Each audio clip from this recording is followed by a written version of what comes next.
Won't fit anymore? You want junk in the trunk? Nah.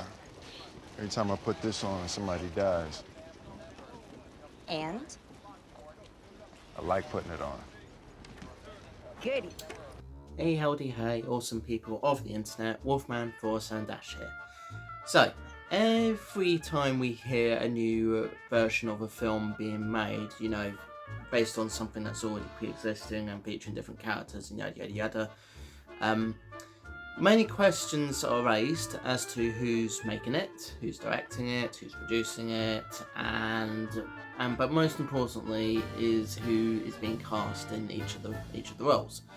Now, for most actors, this has worked out really well for them because they've been cast in roles and they've nailed the roles really well, and it's given them the big break that they deserve. But then you get some actors who get cast in certain roles and end up doing a shit job of it. Not necessarily their fault, but yeah, here's what it is. So today I thought to talk about 10 actors and a couple of actresses as well. 10 sort of actors / actresses and whatever the they them is in that area, who pretty much nailed the roles that they got, but what came as a surprise to me that they surprisingly nailed the roles that they got, because you know sometimes I see these people be cast in certain roles and I'm not too sure if I will like them or not, but then end up liking them in the end. So yeah, that's what we're going to talk about today. But before we do, I should address why I'm shirtless. It is a bit cooler today. The day when I recorded the Toy Story 3 gameplay video, it was 30 or so degrees, and I'm recording this the day after that in August, and it's not too bad temperature wise, but it is still reasonably hot. So yeah, just trying to not wear too much while I'm trying to cool down. So yeah, right, let's get to it. So I'm going to start with Chris Pratt. We all know him. We all love him. He's well known for his roles as Star-Lord in the MCU, as Emmett in the Lego films, and in recent years he's kind of appeared in a lot of voice acting roles, specifically voice acting roles where he's appeared alongside other actors and actresses that have been in a lot of voice acting roles. And while that's fine and all, because he does have a good sort of voice and can do, and although it can sound like he's talking like himself, he does do good at voice acting. The role that I was surprised that he got was Super Mario. Now, as we all know, Mario is an Italian plumber, known for going into the Mushroom Kingdom, saving Princess Peach from Bowser, and yada yada yada. And while Charles Martinet would have probably been a better choice, considering he actually voices the characters in the games, well, until recently, I just couldn't imagine Chris Pratt as Mario. Yet, but then I saw the film, and although he doesn't portray the Italian plumber that we all know and love, he still portrays a good Mario. You know, a sort of Brooklyn accent, with some Italian heritage, and he nails the role really well. So I'll give him that. So yeah. Now, every time a Batman film has been made, there's often a big question of who's going to play Batman. And every time someone is cast as Batman, it feels like every single time someone is actually announced to be Batman, people aren't too sure, just have strong reservations about it. This was the case for Michael Keaton, who up until that point was in comedy roles. I think Christian Bale as well, who up until then was playing the sort of psychotic and sort of angry kind of roles, and even Robert Pattinson as well, who just came from Twilight, and not many people were sure if he would be well cast, but did a really good job. But the one I'm going to be talking about specifically is Ben Affleck. Now, when Ben Affleck did Daredevil, straight after the film, he said that he was never going to portray a superhero again, but then Zack Snyder decided he wanted to cast him as Batman, which completely threw Ben Affleck, not just the fans and people that like Batman, but Ben Affleck himself, but decided to portray the role anyway because the script kind of convinced him to be Batman. And as it turned out, he ended up being the best part of Batman v Superman: Dawn of Justice. Yes, okay, he does portray Batman that does kill, but the fundamental parts of Batman is still there, and he doesn't kill as much in the Justice League film and the Zack Snyder cut of that.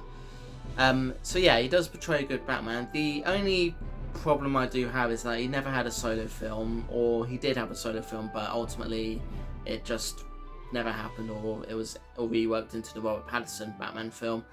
And yeah, in my opinion, he's still a good Batman, but I would have loved to see him in a solo role rather than just appear in other characters' films, or films that are about him but also not about him, if you get what I'm saying. So yeah,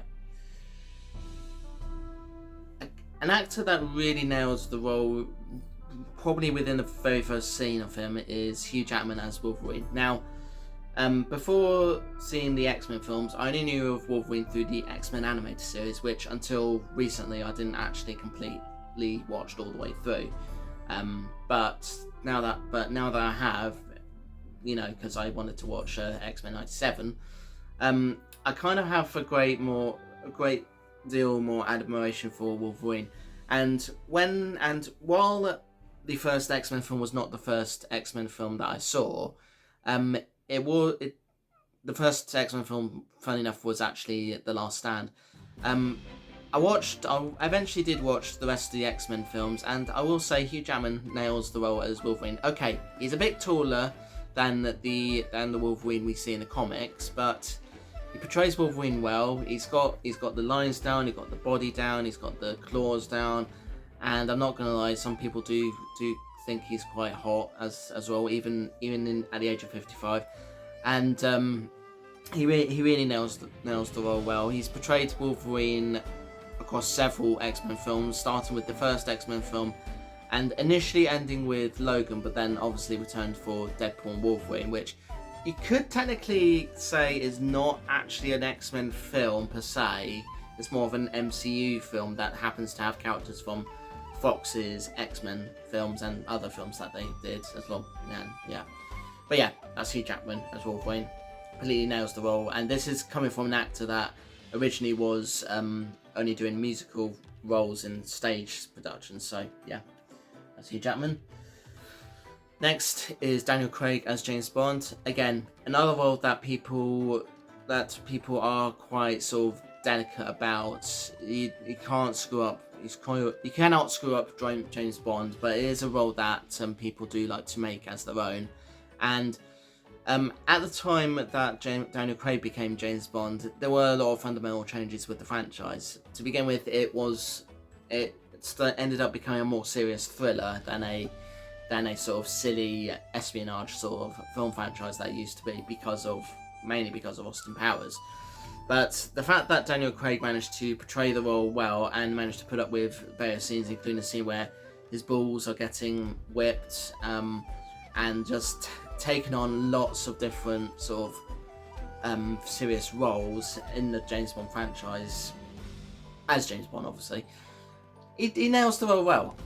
And I don't know if I ever saw him in much of anything before he was James Bond, but he nails the role well. He's got it down, everything down to a T, and I can't imagine anyone else playing him after seeing Daniel Craig, because I think he is the best of the Bond people. Obviously, there's also Sean Connery, Roger Moore that's portrayed the character well, Pierce Brosnan too, and a few others.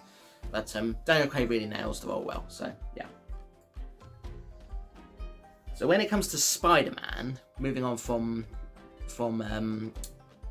Special Spies to a spider sort of character, yeah, it's a role that you need someone with youthful energy and can portray an awkward scientist sort of character. And while I will say that Tobey Maguire and Andrew Garfield really did the role justice and well, the person that I often find that actually nails it down much better than those two, with all due respect of course, is Tom Holland.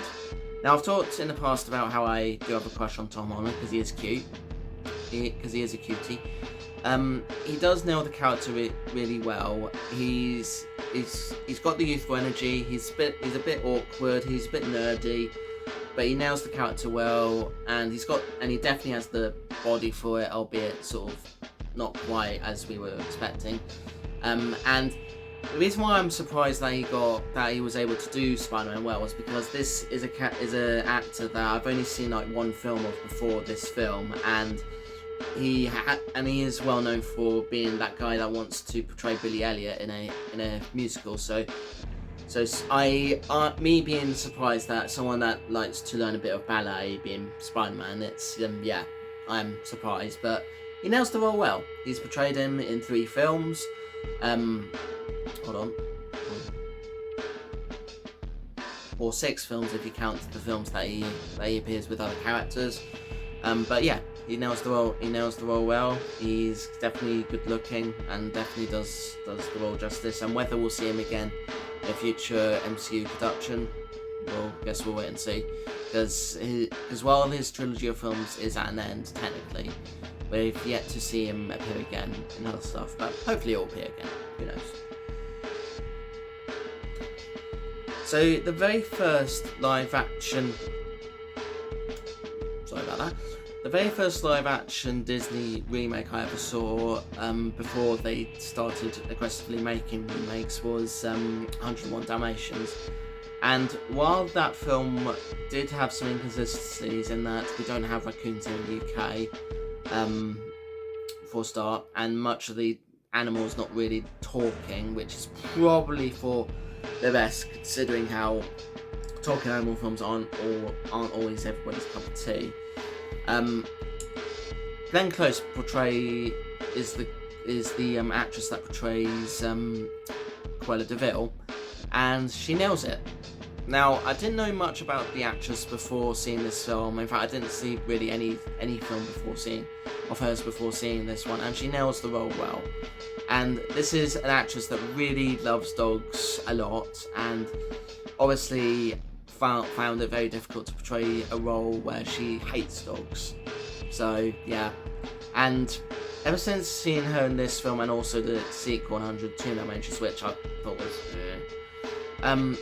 she's a really good actress, and definitely one that people should definitely keep an eye on, because she does a lot of great stuff. And I think the first time I actually saw her portray a non-villainous role was in Guardians of the Galaxy, where she's the head of the Nova Corps.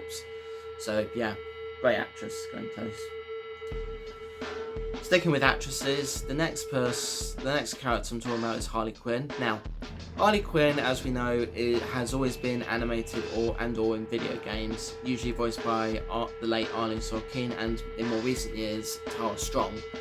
So, portraying her in a live-action form was always going to be a challenging one, because Harley Quinn is meant to be a Joker-like character, but not completely all Joker. Like, she isn't quite the monster that the Joker is, but will nevertheless do what the Joker asks her to do, until eventually she decides to end the relationship because she finds it abusive, because yeah, it is an abusive relationship. So when the first Suicide Squad film was made, lots of the roles in the film were characters that at that point were yet to be seen in live action form, and one of them was obviously Harley Quinn, because Harley Quinn's one of the main members of Task Force X / the Suicide Squad, and they cast Margot Robbie. Now, before this film, I knew nothing about Margot Robbie other than she was Australian, and as most Australian actors would go until they become world famous, they would appear in such TV soaps like Neighbours or Home and Away. And in Margot Robbie's case, when she portrays Harley Quinn, she nailed the role well. And she didn't just nail the role, she actually did her research. She looked into the character, read the comics that she was in and all this other stuff, and she nailed it to a T. And making her arguably the best character in the first Suicide Squad film, and obviously the sequels that came after it, which were much better than that film, albeit box office flops as far as I know.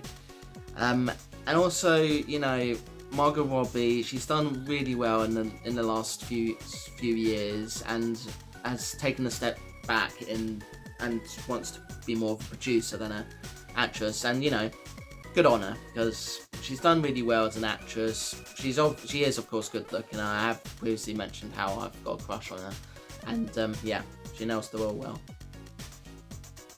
Now, next is Ryan Reynolds as Deadpool. Now, as we know, Ryan Reynolds portrayed Deadpool previously in X-Men Origins Wolverine, and obviously in that role, he was, let's just say he nailed the role initially, but didn't quite nail the role, to the point where they actually had Deadpool appear as a character that with his mouth sealed up, which is not Deadpool at all. Deadpool's a merc with a mouth. You don't do that.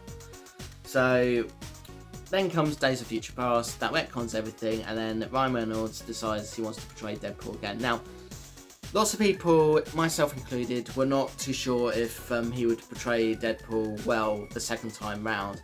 But he was given another shot, and he pretty much nailed Deadpool to a T. He got everything right. He got the fourth wall breaking right, the pansexual stuff right, and just portraying a character as a really annoying, fourth wall breaking, wisecracking character. He just nailed the role completely in the very first film. Second film, he did it well, and the third film, he did it well as well. Yeah, he really nailed the role, and good on him. So yeah.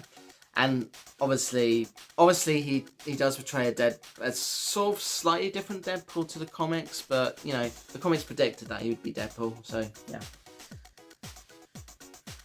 So, on to Doctor Who. Now, every time an actor or an actress portrays Doctor Who, or the Doctor I should say, it's a role that people will often try to make it their own, as long as it sort of goes alongside what the executive producer at the time wants the Doctor to do, and all that.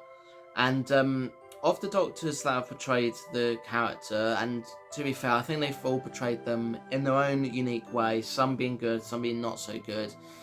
The one that really surprised me was David Tennant. Now, as we know, David Tennant portrays arguably the best Doctor, the 10th Doctor, as a compassionate person who often gives characters second chances, but if they don't take the chances, he just straight up kills them. And in every episode he portrays the Doctor, he does just that. There is a sort of youthful energy to him, and he also portrays a Doctor that can be a bit reckless at times and often can screw things up. But it's often always there for a bit of fun, but at the same time it will not stand in the way of taking things seriously when they need to be taken seriously. He's portrayed the Doctor for 3 seasons of the show, then a few specials, and then obviously came back much later on in the 50th anniversary special, and then in the 60th anniversary specials. Although in the 60th specials he portrays a different Doctor, but nevertheless has sort of elements of the 10th Doctor. And yeah, he really made the revival Doctor Who popular, brought it back up to popularity, and made the BBC realise that Doctor Who is a valuable IP for them, and they should seriously take it very seriously. And he nails it well. He's battled Cybermen, he's battled the Daleks, he's battled the Master, he's battled the Sontarans, and he's even battled things like the Weeping Angels, the Ood, and all sorts of other weird and wonderful creatures, some being friendlier than others. So that's David Tennant. And the last person I'm going to talk about is Bill Skarsgård, an actor who obviously is one of the many children of Stellion. And the role that really surprised me that he played was Pennywise. Pennywise being the demonic clown in the 2 It films that we've had quite recently. And he pretty much nails the role down to the point where he actually does that creepy thing with his eyes. And he's scary, he's weird, he's wacky, and yeah, he nails the role well. And I didn't know really much about Bill Skarsgård before the films, other than he's related to Stellion, which to begin with I wasn't too sure if he was or not, because some people do have the same surnames but not always related. But yeah, he nails the role really well. And that's the 10 actors that really surprised me in the roles that they got. I probably will return to this topic again at some point in the future, but leave the actors you thought really surprised you in the comments below. I'd love to hear what you think. And apart from that, thank you so much for watching. Please subscribe if you want to. I upload videos at 1 p.m. BST/GMT every single day. So vlogs like this when I'm talking about things pop culture, doing hauls, and I also do lots of gameplay videos, which include videos without commentary, videos that are let's plays, compilation videos, and lots of random shorts as well. So yeah, and if you enjoyed the video, hit the like button, share with your friends, leave a comment. See you in the next one. Peace to you all. Please do subscribe because I am planning a lot of horror related stuff in October, so hopefully you want to look forward to that. And yeah, never underestimate actors because they may surprise you for better or for worse. So yeah, alright. Toodles.